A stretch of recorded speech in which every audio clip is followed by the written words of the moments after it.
Hello दोस्तों, I hope you are doing well. I am Ravi.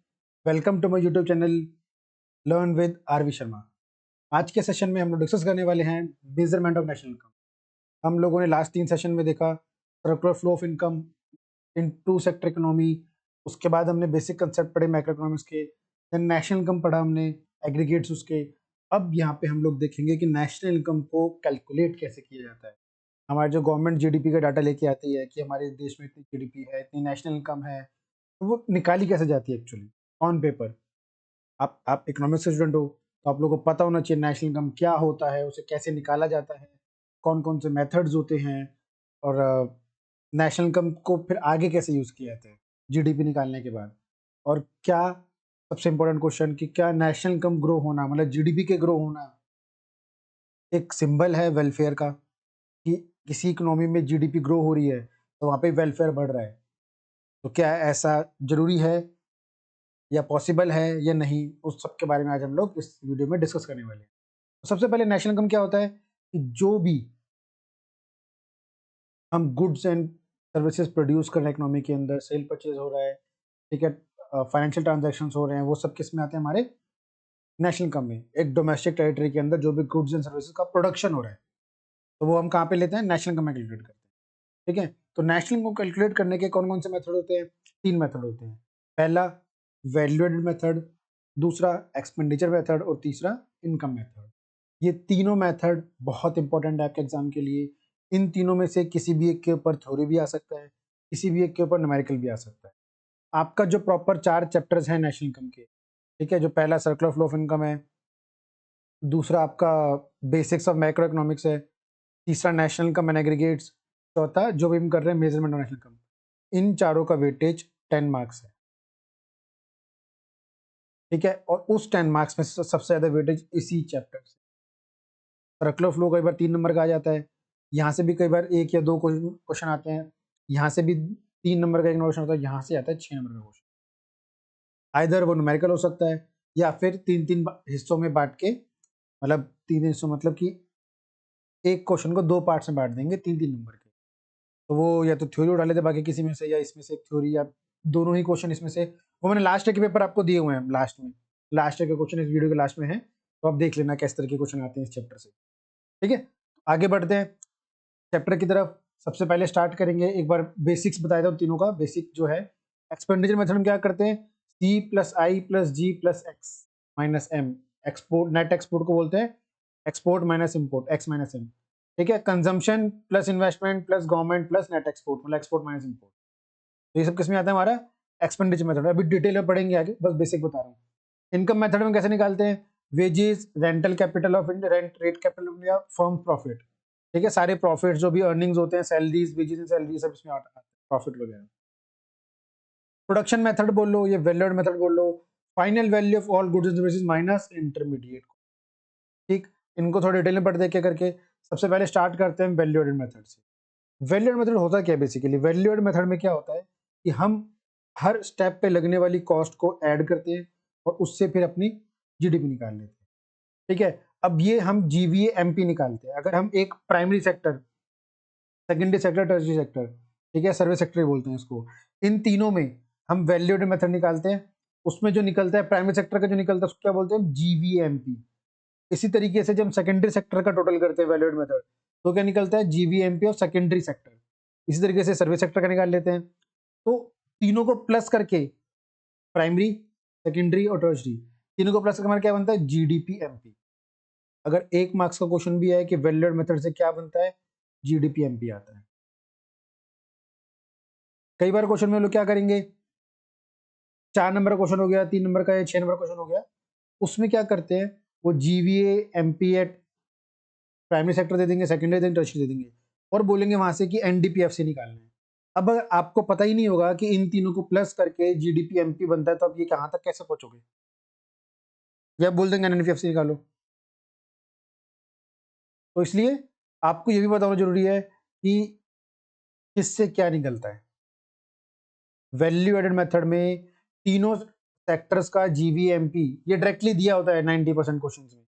ठीक है, तीनों जीवीएमपी प्लस करके आपका क्या निकलता है, जीडीपी। ये याद रख लो, लिख के रख लो। ये फॉर्मूला लिख के रख लो कि तीनों सेक्टर का जीवीएमपी प्लस करके हमारा जीडीपी एमपी बनता है। फिर जीडीपी एमपी जैसे लास्ट वीडियो में बताया कि आपको आठों में से जो 8 हमने एग्रीगेट्स पढ़े थे ना, चाहे वो जीडीपी एमपी हो, चाहे वो एनएनपीएफसी हो, ठीक है, चाहे कुछ भी हो, ये एनएनपीएफसी एनडीपीएफसी कुछ भी हो, जीएनपीएमपी या जीएनपीएफसी या एनडीपीएफसी जो कुछ भी हो, एक आ गया तो उसमें डेप्रिसिएशन एनएफआईए या एनआईटी को प्लस माइनस करके हम बाकी दूसरी चीज निकाल सकते हैं, बाकी सातों के सातों निकाल सकते हैं एक से ही। ठीक है, तो वही यहाँ पे है हमारा सारे जीवीएमपी प्लस करके जीडीपीएमपी आ गया, बाकी तो जो बोलेगा क्वेश्चन वो निकाल देंगे, है ना। डोमेस्टिक इनकम निकालनी है तो उसके लिए एनडीपीएफसी चाहिए होता है, तो ग्रॉस से अपने को किस पे जाना है, नेट पे जाना है तो डेप्रेशन माइनस हो जाएगा। फिर डोमेस्टिक सेम है, एमपी से एफसी में जाना है तो एनआईटी माइनस हो जाएगा। अब यहाँ देखो, यहाँ पे सिर्फ डोमेस्टिक से नेशनल जा रहा है तो बड़े पे जा रहा है तो एनएफआई प्लस हो जाएगा। सिंपल, दिखने में सिंपल लग रहा है पर है नहीं, ठीक है। अभी जो न्यूमेरिकल्स करेंगे इसके तब पता लगेगा कितना मुश्किल है, कितना कॉम्प्लिकेटेड है, कितना आसान नहीं है। तो आगे बढ़ते हैं। ये एक देखो, एक एग्जाम्पल दिया हुआ है वैल्यू एडेड मेथड का। एक फार्मर है, वीट प्रोड्यूस करता है और सेल करता है बेकर को, जो कि 100 baker make bread out of the wheat and sell them for 300। वो 100 रुपए का वीट सेल करता है बेकर को, बेकर उसकी ब्रेड बना के 300 रुपए की कस्टमर को सेल करता है। अब जो एंड प्रोडक्ट है, हमारा एंड प्रोडक्ट निकला है 300 रुपए का, जीडीपी में कितना ऐड होना चाहिए, 300 रुपए, है ना। अब देखा जाए तो इसने भी, फार्मर ने भी बेकर को सेल किया है तो वो भी ऐड होगा, क्योंकि फार्मर यहाँ पे अपना सेल कर रहा है तो 100 रुपए का ये ऐड हो गया। अब ये 300 का सेल कर रहा है तो 400, टोटल हमारी जीडीपी कितनी निकली, 400। पर वो क्या 400 की है, क्या हमारा आउटपुट 400 का था, नहीं, हमने प्रोडक्शन तो 300 का किया। तो इस प्रॉब्लम को बोलते हैं प्रॉब्लम ऑफ डबल काउंटिंग। क्या बोलते हैं, प्रॉब्लम ऑफ डबल काउंटिंग। मतलब हम एक ही चीज को बार बार काउंट कर रहे हैं। हमने 100 रुपए का वीट यहाँ पे भी काउंट किया, फिर 100 रुपए का वीट हमने यहाँ पे भी काउंट किया, तो इसको बोलते हैं प्रॉब्लम ऑफ डबल काउंटिंग। जब एक ही आइटम इकोनॉमी के अंदर, जीडीपी के अंदर बार बार काउंट होता है, उससे क्या होता है कि हमें जीडीपी 400 दिखेगी पर हमने प्रोडक्शन कितने का किया, 300 का, तो गलत बात है।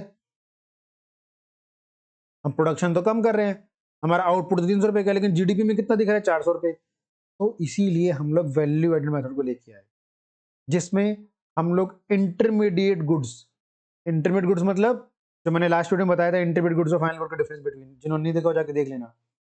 इंटरमीडिएट गुड्स कौन से होते हैं, जो प्रोडक्शन के बीच में यूज किए जाते हैं फाइनल प्रोडक्ट को बनाने के लिए। जैसे फार्मर का फाइनल प्रोडक्ट क्या था, वैल्यू आउटपुट कितना था, 100, उसका वैल्यू आउट कितना है, 100, क्योंकि उसमें इंटरमीडिएट गुड 0 था, उसने खुद ही प्रोड्यूस किया है। अब जो बेकर है, बेकर का वैल्यू आउटपुट कितना है, 300 रुपए, उसमें इंटरमीडिएट गुड कितना है, 100, क्योंकि वो जो वीट लिया था उसने 100 रुपए का, तो माइनस हो जाएगा, तो वैल्यू ऑफ आउटपुट कितना बचा उसका, 200। अब जब हम जीडीपी निकालेंगे तो जीडीपी निकालते टाइम हम देखेंगे कि फार्मर का वैल्यू ऑफ आउटपुट कितना था, 100, बेकर का कितना था, 200, तो जीडीपी कितनी आएगी, 300। अब वो हमारा जो मेन आउटपुट है उससे भी मैच कर रहा है, तो ये हमारा जीडीपी सही निकालने का तरीका होता है वैल्यू मेथड में। और प्रॉब्लम ऑफ डबल काउंटिंग को एलिमिनेट करने के लिए हम ये मेथड को यूज करते हैं। आई होप समझ आया होगा आपको। चलते हैं अगले मेथड की तरफ। अगला मेथड है हमारा इनकम मेथड। ठीक है, इनकम मेथड क्या बोलता है कि देश में जो लोग पैसे कमा रहे हैं सबकी इनकम को ऐड कर लो, हमारी जीडीपी आ जाएगी। इजी है? नहीं, बिल्कुल इजी नहीं है। क्यों? क्योंकि अब पता कैसे लगाओगे कि देश में कौन कितना कमा रहा है, कैसे कमा रहा है। तो उसके लिए गवर्नमेंट ने अलग अलग चीजें निकाली। पहला, कंपनसेशन ऑफ एम्प्लॉय। जितने भी लोग सैलरीड एम्प्लॉयड हैं या लेबरर हैं तो उनकी वेज सैलरी को ऐड कर लो, तो वहां से इनकम आ गई पूरी? नहीं। Rent, royalty, interest, profit, mixed income. Mixed income वो होती है जो सेल्फ एम्प्लॉयड पर्सन कमाते हैं। ठीक है, तो इन सब चीजों को ऐड करना होता है। क्वेश्चन में गिवन होगा, डोंट वरी, इतना मुश्किल नहीं है, क्वेश्चन में आपका सब गिवन होगा इजीली। ठीक, compensation of employ, rent and royalty, interest, profit, mixed income, इन सबको ऐड करेंगे तो आपका इनकम मेथड से डोमेस्टिक इनकम निकलेगा। क्या निकलेगा? एनडीपीएफसी। एनडीपीएफसी से अपने को नेशनल इनकम निकालना है, तो मतलब डोमेस्टिक से नेशनल में कन्वर्ट करना है, एनएफआईए प्लस हो जाएगा। ठीक है। डोमेस्टिक इनकम किसको बोलते हैं? एनडीपीएफसी को। नेशनल इनकम किसको बोलते हैं? एनएनपीएफसी को। एक मार्क का क्वेश्चन न्यूमेरिकल में आ सकता है तो पढ़ लेना। और दूसरा, कई बार न्यूमेरिकल में सीधा बोलते हैं कि नेशनल इनकम निकालो। अगर आपको पता ही नहीं होगा नेशनल एनएनपीएफसी को बोलते हैं तो कैसे निकालोगे? तो इसलिए ये भी बताना जरूरी है कि नेशनल इनकम किसको बोलते हैं? एनएनपीएफसी। डोमेस्टिक इनकम किसको बोलते हैं? एनडीपीएफसी। लास्ट वीडियो में अच्छे से कवर किया दोनों का डिफरेंस बिटवीन, डिटेल में। अगर एग्जाम में इनका डिफरेंस बिटवीन आ जाए 3 नंबर का तो तुम्हें उसमें छोड़ के नहीं आना, बहुत इजी क्वेश्चन है, जाके वीडियो देखना अगर नहीं देखा हो तो। अब इनकम मेथड में एक और इंपॉर्टेंट टॉपिक बहुत लाइमलाइट में रहता है, ऑपरेटिंग सरप्लस। लास्ट ईयर इसका 1 नंबर का क्वेश्चन भी आया है। ऑपरेटिंग सरप्लस क्या होता है? तो हम लोग रेंट, रॉयल्टी, इंटरेस्ट, प्रॉफिट इन सबको ऐड कर देते हैं तो हमारा ऑपरेटिंग सरप्लस आता है। ठीक है, ये 1 मार्क्स का क्वेश्चन था, मैं दिखाऊंगा अभी लास्ट में, वीडियो के लास्ट में, लास्ट क्वेश्चन। ठीक, इनकम मेथड हो गया। अगला है हमारा कंपोनेंट ऑफ फाइनल एक्सपेंडिचर, या बोल सकते हो क्या? Expenditure method. एक्सपेंडिचर मेथड में क्या करते हैं? Private final consumption expenditure, government final consumption expenditure, gross domestic capital formation, वो कैसे आता है? Gross fixed plus inventory investment. ठीक है, और net export, export minus import. दिखने में सबसे ज्यादा कॉम्प्लिकेटेड है तीनों मेथड में, लेकिन सबसे ज्यादा आसान यही मेथड होता है क्योंकि आपको डायरेक्ट ही फिगर्स दी होती हैं। और एंड में क्या निकलता है? इन सबको प्लस करके क्या निकलना होता है यहाँ पे? GDP MP. अब एक चीज और ध्यान रखना है आपको। क्या ध्यान रखना है? कि जब हमने वैल्यू एडेड मेथड लिया था उसमें क्या आया था? GDP MP.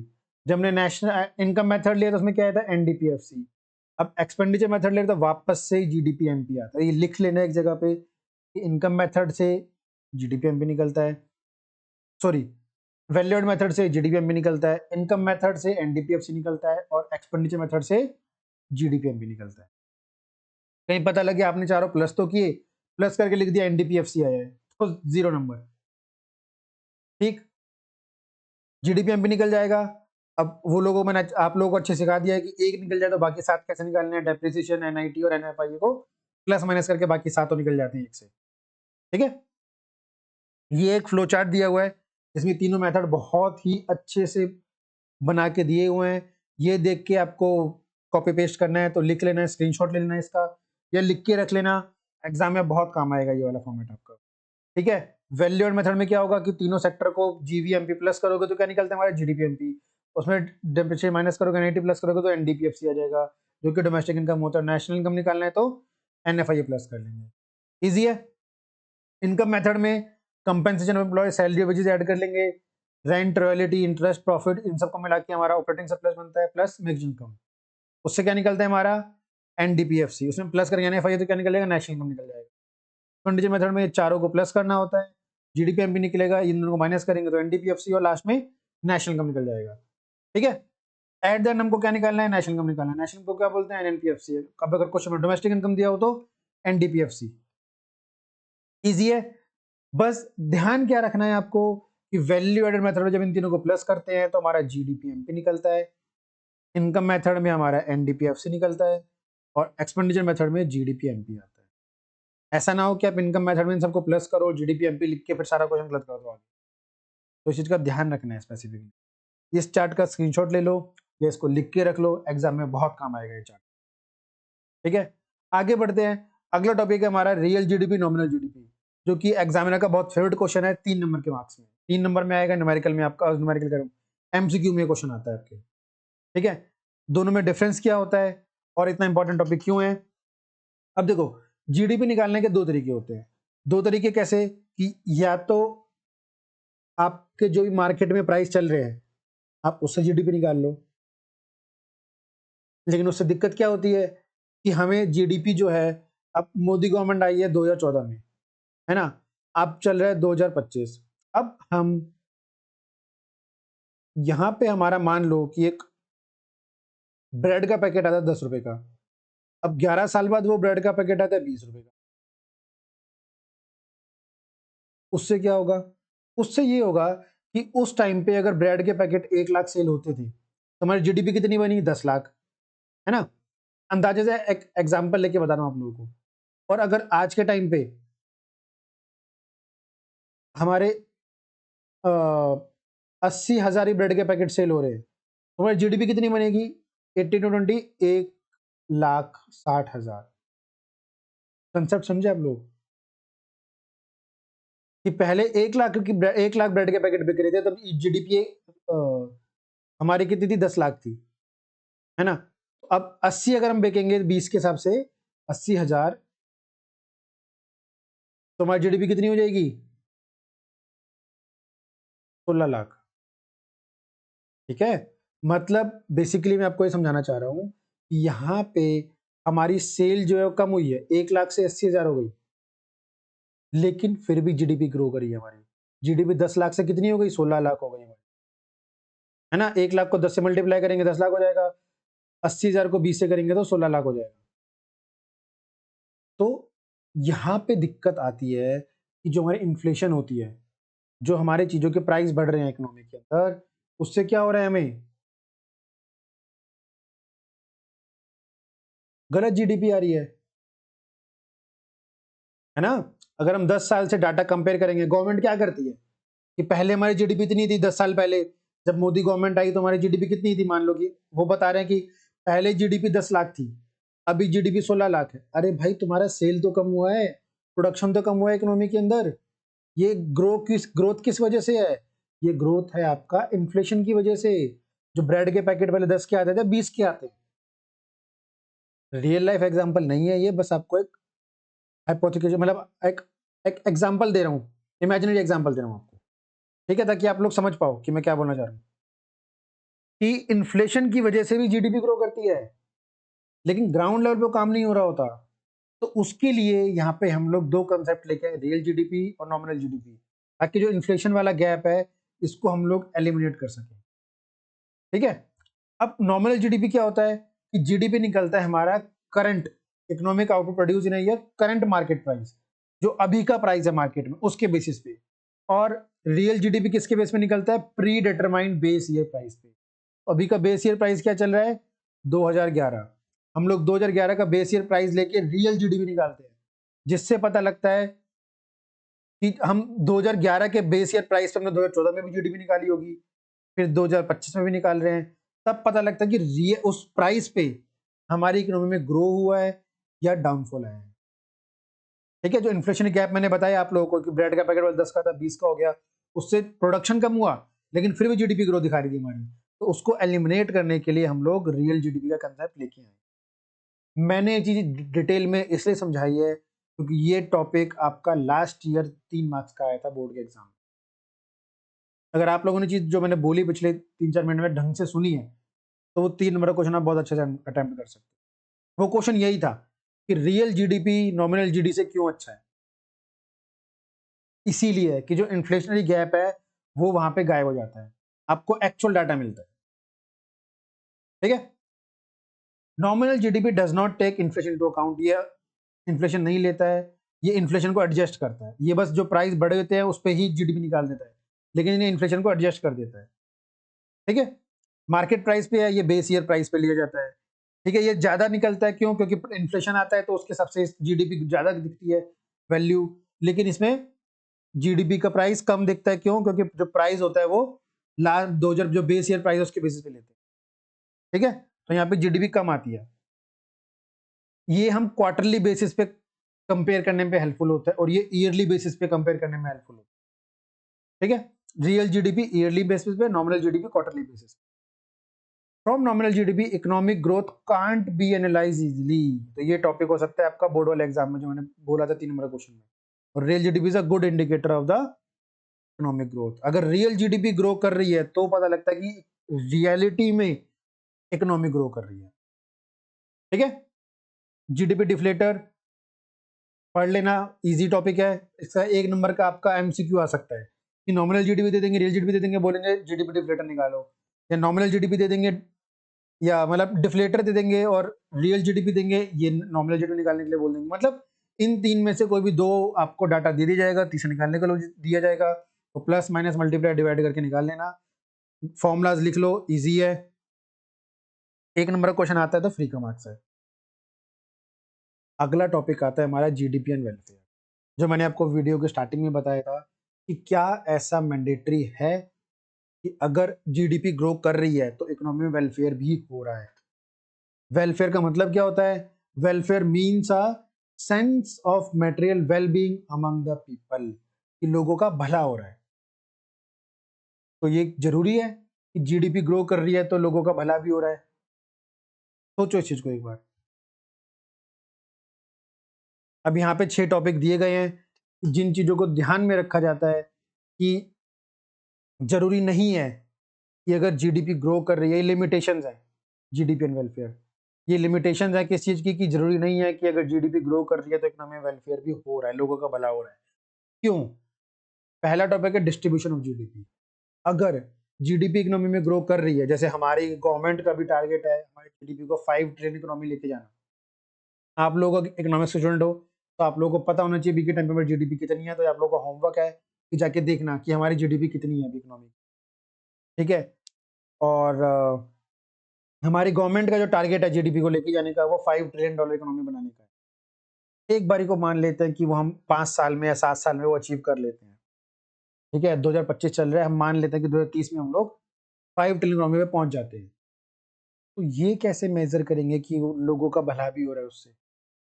वो डिपेंड करता है डिस्ट्रीब्यूशन ऑफ जीडीपी, कि जो हमारी जीडीपी ग्रो हो रही है, जो हमारी इकोनॉमी में वेल्थ जनरेट हो रही है, वो सही से डिस्ट्रीब्यूट हो रही है लोगों के अंदर। नहीं, डिस्ट्रीब्यूट मतलब कि ऐसा ना हो कि अमीर लोग और अमीर होते जाएं, गरीब लोग और गरीब होते जाएं, जो रिच और पुअर का गैप है वो और बड़ा हो जाए। अगर वो होगा तो वेलफेयर नहीं हो पाएगा, क्योंकि जीडीपी तो ग्रो करेगी, लेकिन जीडीपी ग्रो होने से जो वेल्थ जनरेट होगा उसका फायदा किसको मिलेगा? सिर्फ रिच लोगों को मिलेगा। तो इसलिए ये भी देखना बहुत जरूरी है कि जो डिस्ट्रीब्यूशन ऑफ जीडीपी है वो फेयरली मैनर में होना चाहिए, ताकि गरीब लोगों को भी उसका फायदा हो और इकोनॉमी में वेलफेयर आए जीडीपी ग्रो होने से। ठीक है। अगला टॉपिक है हमारा चेंजेस इन प्राइस। जैसे हमने नॉमिनल जीडीपी पढ़ा कि हो सकता है कि प्राइस बढ़ने जीडीपी बढ़ाओ। मैंने आपको एग्जांपल दिया ना कि पहले ब्रेड का पैकेट 10 रुपए का था, 10 रुपए के ब्रेड के पैकेट को हमने 1 लाख सेल किया तो 10 लाख जीडीपी हो गई हमारी। अब वही ब्रेड का पैकेट 20 का हो गया, हमने सेल तो 80,000 की, लेकिन हमारी जीडीपी 16 लाख हो गई। मतलब हमने सेल कम करी है लेकिन जीडीपी बढ़ गई है। तो चेंज इन प्राइस से भी जीडीपी बढ़ती है, तो जरूरी थोड़ी ना कि वेलफेयर हो उससे। वेलफेयर तो होगा ही नहीं, क्योंकि प्रोडक्शन तो कम हो रहा है। प्रोडक्शन कम होगा, मार्केट में एम्प्लॉयज को जॉब से निकाल देंगे। जब कंपनीज को प्रॉफिट ही नहीं होगा, प्रोडक्शन कम होगा, तो उनको एम्प्लॉयज भी कम चाहिए होंगे। तो वहां तो लोग अनएम्प्लॉयमेंट बढ़ रहा है, तो वेलफेयर कहां से होगा वहां पर इकोनॉमी के अंदर? तो इसलिए ये मानना जरूरी नहीं है कि जीडीपी बढ़ रही है तो इकोनॉमी वेलफेयर हो रहा है, क्योंकि जीडीपी एक लौता इंडिकेटर नहीं है जो आपको वेलफेयर इंडिकेट करेगा या इकोनॉमी की ग्रोथ इंडिकेट करेगा। अगला है हमारा नॉन मॉनेटरी एक्सचेंज। कई बार इकोनॉमी में कुछ लोग नॉन मॉनेटरी एक्सचेंज करते हैं कि पैसों में ना लेके, जो बार्टर सिस्टम है, बार्टर सिस्टम में चीजें कर रहे हैं कि कॉमोडिटी के बदले कॉमोडिटी एक्सचेंज कर रहे हैं, तो वो तो जीडीपी में रिफ्लेक्ट नहीं होता है। तो वो भी एक दिक्कत हो गया, लिमिटेशन हो गया जीडीपी एंड वेलफेयर का। अगला टॉपिक है एक्सटर्नलिटीज। इसके ऊपर तो आप 3-4 स्टार लगा। ये टॉपिक आपका 6 नंबर का आया है लास्ट ईयर के बोर्ड के एग्जाम में। ये एक्सटर्नलिटीज टॉपिक, क्वेश्चन दिखाऊंगा आपको कैसा क्वेश्चन आया था। केस स्टडी बेस आया था, उसके ऊपर 3 क्वेश्चन दिए थे, तो 6 नंबर का सिर्फ ये एक्सटर्नलिटीज आया था, एक्सटर्नलिटीज। तो बहुत अच्छे से पढ़ लेना क्या होता है। जिन बच्चों ने नहीं पढ़ा होगा उसका मतलब नहीं पता होगा उनको, क्योंकि उन्होंने वर्ड कभी सुना भी नहीं होगा। जिन्होंने पढ़ा होगा उनको पता होगा। मैं एक बार बता देता हूँ अच्छे से। एक्सटर्नलिटीज वो चीज होती है कि जिसकी वजह से बेनिफिट होता है या हार्म होता है, कोई भी एक्टिविटी की जाती है किसी भी फर्म के द्वारा, इंडस्ट्रीज, बिजनेस या किसी भी इंडिविजुअल के द्वारा कोई भी एक्टिविटी की जाए, उससे इकोनॉमी को हार्म हो या बेनिफिट हो, वो एक्सटर्नलिटीज कहलाता है। अगर बेनिफिट होगा तो पॉजिटिव एक्सटर्नलिटीज हो जाएगा, अगर वो इकोनॉमी को हार्म करेगा तो नेगेटिव एक्सटर्नलिटीज। इसका मैं आपको एग्जांपल बता देता हूँ। अगर मान लीजिए गवर्नमेंट पार्क बनाती है, ठीक है, पार्क बनाने से क्या होता है कि वहाँ पे ग्रीनरी रहती है, आसपास के लोगों को ऑक्सीजन मिलती है, ठीक है, हेल्दी एनवायरनमेंट क्रिएट होता है, तो वो एक पॉजिटिव एक्सटर्नलिटी है।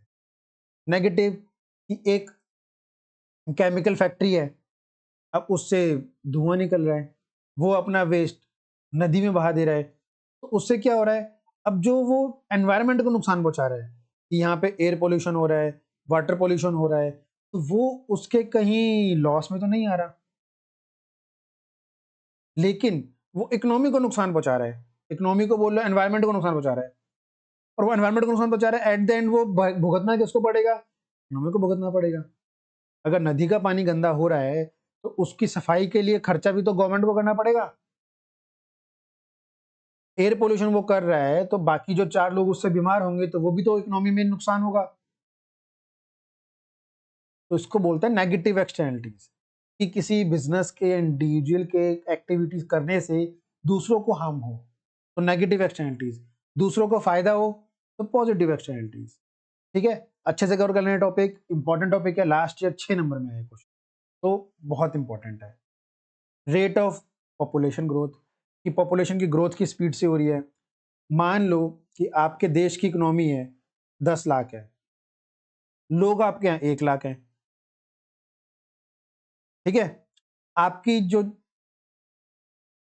इकोनॉमी है 5 साल बाद 15 लाख की हो गई, लेकिन आपके यहाँ लोग 2 लाख हो गए, तो यहाँ पे क्या हुआ, पहले आपका जीडीपी पर कैपिटा इनकम कितना आता, 10 आ रहा था, अब कितना आएगा, 7.5 आएगा।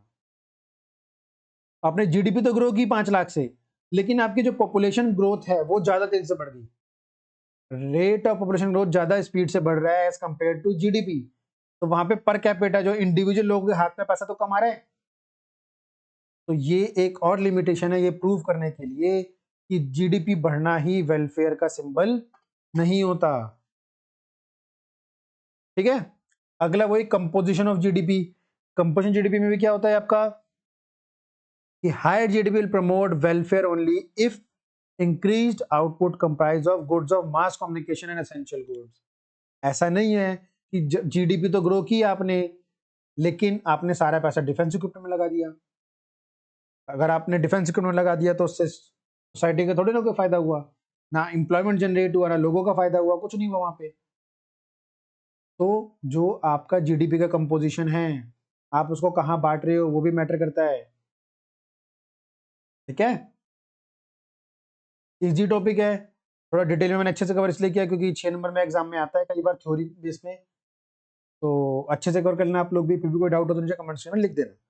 ये आपका प्रीवियस ईयर का क्वेश्चन है, इस तरीके के न्यूमेरिकल क्वेश्चन आते हैं। मुझे पता है मैंने इस वीडियो में न्यूमेरिकल क्वेश्चन कवर नहीं किया है, इसको चैप्टर से 3 नंबर का है, 6 नंबर का न्यूमेरिकल क्वेश्चन आता है, ये 3 नंबर का आया हुआ है। मैं एक न्यूमेरिकल्स के लिए अलग से वीडियोस बनाने वाला हूँ, तो वहाँ पे आपके न्यूमेरिकल्स कवर कर दूंगा, यहाँ के भी, मनी मल्टीप्लायर के भी, और एग्रीगेट डिमांड वाले जो भी न्यूमेरिकल्स हैं आपके, वहाँ मैं कवर कर दूंगा। ठीक है, नेशनल इनकम और सब चीज़ों की। तो ये न्यूमेरिकल आप लोग अभी होमवर्क में खुद कर लेना, ये लास्ट ईयर एग्जाम में आया बोर्ड में। ठीक, ये देखो ये इस तरह के क्वेश्चन आते हैं। Elaborate the concept of externalities with the help of suitable example. मैंने आपको टाइम लेके इसलिए समझाया कि बोर्ड में आया हुआ है last year. Define operating surplus, ये भी बहुत अच्छे समझाया मैंने आपको। रेंट, रॉयल्टी, और क्या था, बोलो क्या था, प्रॉफिट, एक और चीज है ना, रेंट, रॉयल्टी, इंटरेस्ट, प्रॉफिट, ये 4 चीज मिला के हमारा क्या बनता है, ऑपरेटिंग सरप्लस बनता है। ठीक है, एक मार्क्स का क्वेश्चन था, थ्योरी में ज्यादा कुछ था नहीं, डिफिनेशन लिखनी थी, हो जाता। ये वाला सर्कुलर फ्लो ऑफ इनकम अपना फर्स्ट चैप्टर से है, उसमें बताया था मैंने आपको। ये रहा क्वेश्चन जो मैंने आपको बताया था कि रियल जीडीपी और नॉमिनल जीडीपी मैंने इतने अच्छे से इसलिए समझा। यहाँ पे भी देखो दिया हुआ है, real GDP is a better indicator of economic growth of a nation as compare to the nominal GDP. तो do you agree, give statement, justify your answer with the hypothetical numerical example. जो मैंने example दिया वैसे भी समझा सकते हो, या अपना कुछ बना सकते हो, जो दिखा देता है कि कई बार इन्फ्लेशन से भी जीडीपी ज्यादा दिखती है, लेकिन एक्चुअल में रियल में जीडीपी ज्यादा नहीं होती। तो इसलिए रियल जीडीपी को ज्यादा अच्छा इकोनॉमिक ग्रोथ इंडिकेटर माना जाता है। ठीक है, आगे बढ़ते न्यूमेरिकल है, कर लेना, इजी है, wages, salary, rate, interest, tax, सबको मिला के अपना ऑपरेटिंग सरप्लस, मिक्स इनकम वाला क्वेश्चन है, सॉरी इनकम मेथड का क्वेश्चन है, इजी क्वेश्चन है, 3 नंबर का, लास्ट ईयर बोर्ड में आया था, कर लेना। बाकी मैं अलग से जब न्यूमेरिकल क्वेश्चन की वीडियो बनाऊंगा तब वहां कवर कर दूंगा। ठीक है, ये क्वेश्चन है एक्सटर्नलिटीज का। एक चीज आप लोग हमेशा ध्यान रखना, जब भी आपको केस स्टडी आए, चाहे वो इकोनॉमिक्स हो, चाहे बिजनेस स्टडीज हो, या किसी भी सब्जेक्ट की हो, आपको पहले क्वेश्चंस पढ़ने हैं, ताकि आपको पता रहे कि जब केस स्टडी पढ़ो तो आप कौन से आंसर्स ढूंढ रहे हो, तो आपका टाइम बचाता है वो। ठीक है, अगर आप देखो डिफाइन एक्सटर्नलिटीज, जरूरत नहीं है ऊपर पढ़ने की। Differentiate between positive and negative action, जरूरत नहीं है ऊपर पढ़ने की। Elaborate how carbon pricing should be promoted, तो ऊपर पढ़ने की जरूरत ही नहीं है। ये एक बार इसके लिए थोड़ा पढ़ना पड़ेगा 3 नंबर में, बाकी इन दोनों के लिए तो ऊपर पढ़ने के 3 नंबर तो फ्री के हैं, मैंने इतने अच्छे वीडियो कवर किए हैं। ये लास्ट वाला थर्ड पॉइंट है, उसके लिए ऊपर पढ़ो तो एक्सप्लेन कर दो। ये थर्ड पॉइंट के लिए बस आपको ये 3 नंबर के लिए ऊपर पढ़ना है, बाकी 3 नंबर तो जिन्होंने ये ऊपर देखा भी नहीं है वो 3 नंबर ले सकते हैं बिना इसको पढ़े, बाकी 3 नंबर के लिए पढ़ के उसका आंसर कर दो। 6 नंबर में बहुत इजी क्वेश्चन था, स्कोरिंग क्वेश्चन था, आप लोग जिन लोगों ने एक्सटर्नलिटीज पढ़ा होगा उन्होंने बहुत अच्छे से आंसर लिखा होगा। ठीक है, तो खत्म करते हैं आज का सेशन यहाँ पे। आई होप आप लोगों को अच्छा लगा हो, वीडियो हेल्पफुल रहा हो तो अपने दोस्तों को भी शेयर करना, लाइक करना, और फिर भी कोई डाउट रहा हो तो मुझे कमेंट सेक्शन में मार्क कर देना। That's all for today, have a nice day.